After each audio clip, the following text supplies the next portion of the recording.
Hello YouTube, internet.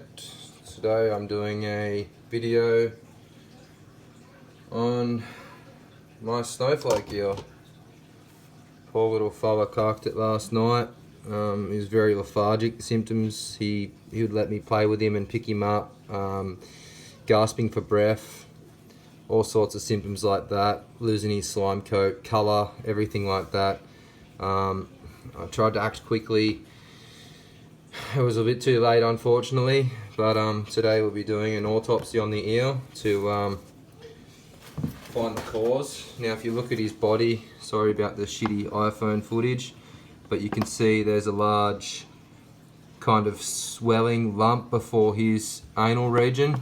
You see the bit of internal bleeding and that on him as well. That probably happened overnight after he did die. So anyway, we're going to perform an autopsy on him on that section there to see what caused the issue. So his anal region's around here, just past his head. You'd think it's down at his tail, but it's really not.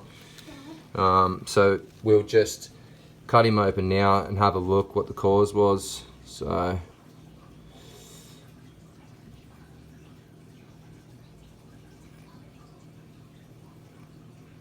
I ain't no surgeon, sorry about the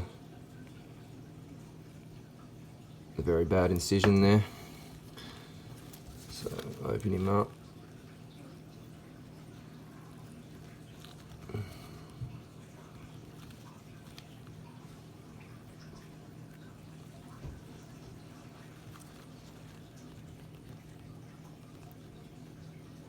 Okay, so his stomach region's around here.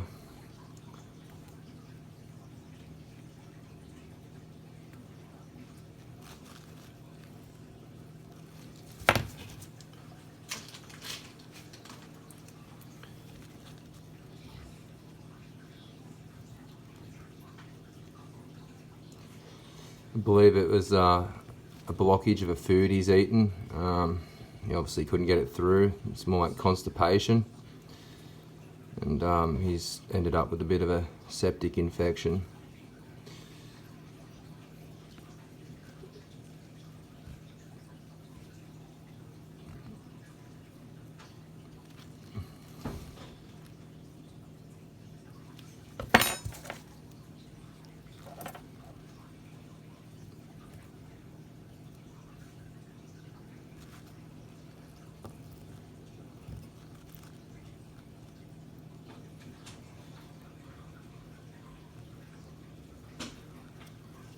So as you can see, he has digested the food, I believe, but it's just made him a little bit constipated, and he's ended up with a septic infection because he could not poo.